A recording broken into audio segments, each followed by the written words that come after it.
alunos! Eu sou a professora Marília e vamos para mais uma aula de Química. Os objetivos da aula de hoje: compreender solubilidade, interpretar e construir gráficos de solubilidade, compreender os cálculos para efetuar a diluição das soluções e praticar o conhecimento com atividades. Vamos lá? As perguntas do dia. Você sabe quais fatores alteram a solubilidade das soluções? Você sabe preparar uma solução diluída? Então, olha só, a solubilidade. Para formarmos uma solução, precisamos adicionar uma porção de soluto numa quantidade de solvente. A capacidade que uma substância apresenta de ser dissolvida em outra recebe o nome de solubilidade. E aqui a gente tem um exemplo que a gente está dissolvendo o açúcar no café. Então, o meu soluto é o açúcar e o meu solvente é o café. E a capacidade que esse volume de café, nessa temperatura, nessa pressão, tem de dissolver o açúcar, a gente dá o nome de solubilidade. A solubilidade, então, é uma propriedade física das substâncias, de se dissolverem ou não em um determinado líquido. Solubilidade de uma substância depende da natureza do soluto e do solvente, assim como da temperatura e da pressão aos quais o sistema está submetido. Então, se eu altero a temperatura ou a pressão, eu vou estar alterando o coeficiente de solubilidade, a capacidade de dissolver. E aí a gente sabe que tem a natureza do soluto e solvente, que algumas coisas se dissolvem e outras não se dissolvem, dissolve com mais dificuldade ou com mais facilidade. A classificação das nossas soluções, então, segundo a proporção de soluto e solvente. A gente chama de solução insaturada quando a quantidade de soluto é menor do que a quantidade de solvente poderia dissolver. Por exemplo, uma solução que tem 20 gramas de NaCl, que é o cloreto de sódio, sal de cozinha, em 1 litro de água, ela é insaturada, porque o coeficiente de solubilidade do sal é 36 gramas em 100 gramas de água na temperatura de 20. Então, nesse caso, eu tenho bem menos quantidade de sal do que aquele volume de 1 litro teria capacidade de dissolver. Chamo de solução saturada quando contém a quantidade de soluto exata para ser dissolvida pela quantidade de solvente. Uma solução formada por 360 gramas de NaCl em 1 litro de água, ela é saturada. Lembrando que o coeficiente é 36 gramas para 100 gramas de água, 360 gramas de sal é o máximo que 1 litro de água consegue solubilizar na temperatura aí de 20 graus. Solução supersaturada, então, é quando ultrapassa a quantidade do soluto para a quantidade do solvente. Por exemplo, se dissolvermos 400 gramas de NaCl em 1 litro de água, na temperatura ambiente ali de 20 graus, a gente vai ter uma solução supersaturada que vai estar, inclusive, com corpo de fundo, ou seja, vai sobrar ali o sal que não vai conseguir ser solubilizado naquela quantidade de água. Quanto à solubilidade, os solutos podem ser classificados da seguinte forma. A gente tem os solúveis, que são aqueles que se dissolvem totalmente, como é o caso do sal e da água. A gente tem aqueles que são pouco solúveis, ou seja, que apresentam dificuldade para se dissolver, que é o caso do hidróxido de cálcio com a água. E tem aqueles que são insolúveis, que não se dissolvem, como o caso da areia com a água ou do óleo com a água, que não se dissolvem. As características das curvas de solubilidade dos solutos em um gráfico, que cada substância possui a sua curva de solubilidade para um determinado solvente, e isso já foi testado de muitas maneiras. A gente tem todos esses dados aí tabelados e em gráficos. Curva de solubilidade, então, relaciona a variação do coeficiente de solubilidade do soluto em dada quantidade de solvente com a variação da temperatura. E aí a gente tem gráficos como esse aqui, ó. O que a gente observa aqui? Ó? A linha vermelha com os quadradinhos vermelhos aqui está mostrando que essa substância, conforme eu aumento a temperatura, a quantidade que se dissolve no volume, que é sempre igual de 100 gramas de água, vai aumentando. Tá? Outra, por exemplo, é essa azulzinha aqui, o aumento da temperatura vai diminuindo a quantidade que se dissolve. Essa cor de rosa aqui mostra que o aumento da temperatura não influencia tanto assim no coeficiente da solubilidade, ou seja, na quantidade que vai se dissolver naquele volume ali de 100 ml de água, por exemplo. E aí a gente pode estar classificando essas substâncias então. A vermelha aqui, ela seria exotérmica, quanto mais calor eu coloco aqui, mais ela dissolve. E a outra seria endotérmica, que não tem aí essa diferenciação, certo?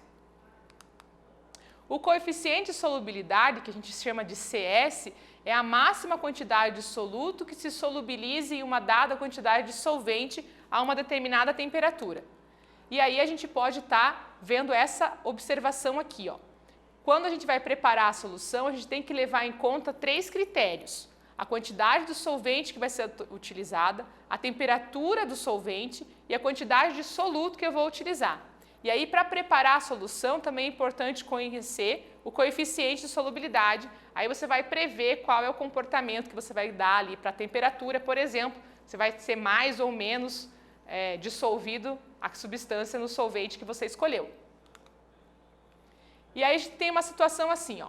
O coeficiente de solubilidade do cloreto de sódio em água a 20 graus Celsius é 36 gramas para cada 100 gramas de água.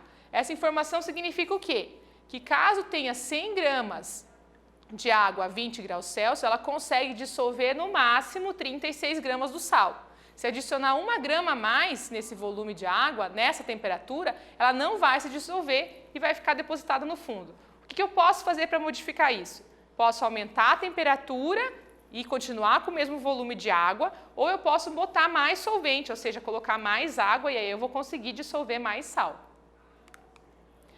Vamos fazer a atividade 1, então? A solubilidade do NaCl aumenta com a temperatura.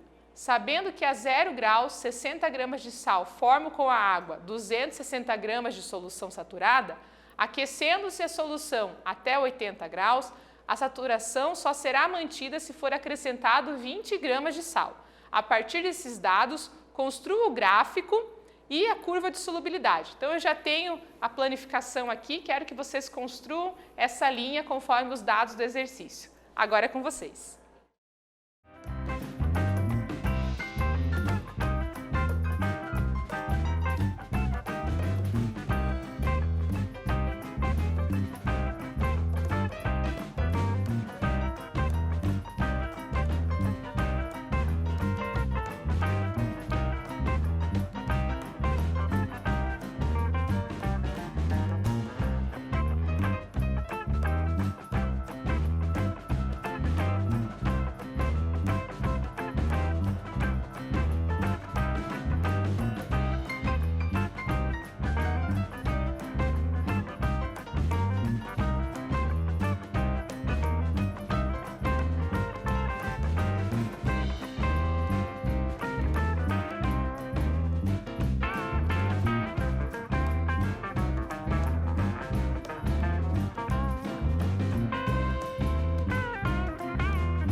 Vamos para a correção da atividade? Olha só. Então, a 0 graus eu tenho o seguinte, 60 gramas de sal mais 200 gramas de água vão me dar 260 gramas de solução. Para 100 gramas de água, teremos 30 gramas de sal na temperatura 0. Então, esse é o primeiro ponto que eu estou marcando ali. Mantendo a temperatura dentro desse padrão, sabendo o coeficiente de solubilidade do sal, eu sei que a 0 graus, 100 gramas de água, que é o que eu tenho aqui no gráfico, conseguiria dissolver 30. Então, é o primeiro ponto que eu marco ali. Agora, a 80 graus, eu tenho o quê? 60 gramas de sal, mais 20 gramas que foi adicionado para manter o mesmo coeficiente, mais as 200 gramas de água, ou seja, essa minha solução tem 280 gramas. Para 100 gramas de água, a gente teria 40 gramas de sal na temperatura de 80. Então, lá no 80, eu vou marcar o ponto 40 aqui em cima, e aí eu traço a reta e mostro a reta ali do coeficiente de solubilidade, conforme as informações que está no exercício. Prestar atenção que ele estava falando ali sobre a massa da solução. Estou somando, então, sempre a quantidade de água com a de sal que foi adicionada conforme a história do exercício. Certo? Falar um pouquinho sobre o coeficiente de solubilidade. Como que a gente calcula? A fórmula para calcular é a seguinte. A gente tem o CS, então, o coeficiente de solubilidade, igual a 100 vezes a massa do soluto dividido pela massa do solvente. Ou a gente pode usar a regra de 3 sempre. Quando a quantidade de soluto dissolvida em uma solução insaturada está próxima do limite descrito pelo coeficiente de solubilidade, a gente diz que a solução é concentrada. Então, uma solução saturada também pode ser chamada de concentrada, porque ela está no limite do volume ali. Quando a quantidade de soluto dissolvido em uma solução insaturada está distante desse limite descrito pelo coeficiente, ou seja, tem muito solvente e pouco soluto, a gente diz então que temos uma solução diluída. Comumente em nosso dia a dia, a gente está sempre realizando a diluição das soluções, isto é, acrescentando a elas um pouco mais de solvente. Diluir uma solução significa adicionar solução, uma porção a mais do próprio solvente. Ou seja, por exemplo, você tem um café que você acha que está muito forte, o café passado, você adiciona mais água para diluir e deixar esse café mais fraquinho. Aí você está fazendo uma diluição. Se você adicionar leite para deixar o seu café mais fraquinho, aí não é diluição, porque você não está aumentando o solvente água, você está colocando uma outra, característica aí, está colocando leite, que é uma outra matéria que não é o solvente usado para fazer o café. Então preste atenção. Diluir é adicionar o mesmo solvente, um pouco mais do mesmo solvente. Quando a gente adiciona água ao suco de fruta que está concentrado, para a bebida ter um sabor mais agradável, é um exemplo de diluição. Então está concentrado, eu adiciono mais água no suco que já foi feito com água, estou diluindo. Agora, não confunda diluição com dissolução. Quando estamos fazendo um suco e adicionamos o soluto, o refresco em pó, por exemplo, ao solvente que é a água, está ocorrendo dissolução, ou seja, eu estou espalhando o sólido ali, que é o pozinho do suco, no volume de água, seguindo a receita, por exemplo, que está na embalagem. Quando eu acrescento mais água do que estava lá na receita, aí sim eu tenho o meu suquinho diluído e estou fazendo diluição, estou colocando mais água do que o necessário. Quando a gente está lá no laboratório e vai preparar uma diluição a partir de uma solução concentrada, a gente segue esses passos aqui. Então eu faço o meu cálculo e aí eu vou saber qual é a alíquota, ou seja, qual é a quantidade que eu vou tirar da solução concentrada, transfiro para um balão volumétrico, que é uma vidraria específica para uma determinada medida, e aí eu completo até a marca ali da medida correta. Nesse caso aqui, esse balãozinho é de 100 ml. Então eu coloquei uma quantidade do concentrado, adicionei mais 100 ml do solvente e vou ter lá a minha solução diluída no volume de 100 ml. Para calcular então a concentração ali, dessa diluição, eu posso fazer através de concentração comum, aonde a gente observa o quê? Que a massa do soluto não vai mudar. O M1 aqui, que é a massa do soluto, é sempre igual. Então a fórmula fica aqui, concentração vezes volume inicial, que a gente chama de 1, é igual C2V2, concentração final, volume final. Posso estar fazendo esse cálculo considerando a molaridade, ou seja, em vez de concentração comum, que é o grama por litro, a gente pode estar utilizando mol por litro também e o cálculo fica bem semelhante. Então, molaridade inicial vezes o volume inicial é igual a molaridade final vezes o volume final para fazer o nosso cálculo e saber o quanto do concentrado eu vou retirar para acrescentar o volume e fazer o diluído. Vamos fazer uma atividade então? Na preparação de 750 ml de solução aquosa de H2SO4 de concentração igual a 3 mols por litro, a partir de uma solução estoque de concentração igual a 18 mol por litro, qual será o volume necessário da solução estoque expresso em ml? Agora é com vocês.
Vamos para a correção da atividade? Olha só. Primeira coisa que eu vou fazer aqui é organizar as minhas informações numéricas do exercício. Então, eu tenho lá o V2, que é quanto ele quer produzir da solução diluída. Ele disse 750 ml, mas como eu estou usando a concentração em mol por litro aqui, já vou transformar em litro, então 0,700 litros. O V1, que é quanto ele vai tirar da solução concentrada, que ele chama ali de solução estoque, deixei o ponto de interrogação, que é o que a gente quer descobrir. A molaridade da concentração inicial, da mais concentrada lá, é 18 mol por litro, e o M2, que é a concentração da diluída que ele vai fabricar ainda, ele quer com 3 mol por litro. Vou usar a minha expressão M1, V1, M2, V2, substituindo os valores, fazendo a continha, eu tenho que o meu V1, ou seja, ele vai retirar 0,125 litros ou 125 ml da concentração lá da solução concentrada, da solução de estoque. Ele vai retirar esses 125 e completar o volume até 750 para fazer a solução diluída. Correto? Vamos pensar um pouquinho na aula de hoje. Eu trouxe uma reportagem. Ó. De gel capilar a combustível, DeFosse encontra substâncias tóxicas em 17 casos de adulteração de álcool em gel. Saiba como se proteger. Na investigação, os peritos encontraram substâncias ineficazes contra o coronavírus, como gel capilar, que estava sendo comercializado como álcool em gel, e substâncias nocivas à saúde. A PFOS tem recebido essas amostras e tem encontrado diversas substâncias alarmantes que nunca deveriam ser encontradas. Por exemplo, álcool oriundo de poço de combustível, que tem uma toxicidade muito imensa, e isso pode trazer desde uma dermatite a levar à morte, dependendo da concentração, afirmam os especialistas. Para se proteger, segundo o perito criminal, a população deve comprar o produto em locais seguros, como supermercados e farmácias. Então, preste atenção aonde você está adquirindo o álcool gel, o álcool 70 aí para se proteger do coronavírus, e observar sempre se está comprando num lugar confiável, que está comprando realmente o álcool 70 e não misturas aí de outras substâncias que podem ser perigosas ou até que não fazem sentido nenhum aí na proteção. Correto? Na aula de hoje, a gente aprendeu sobre solubilidade, interpretamos e construímos gráficos de solubilidade, compreendemos os cálculos para efetuar a diluição de uma solução e praticamos o conhecimento com atividades. Espero que vocês tenham gostado e até breve!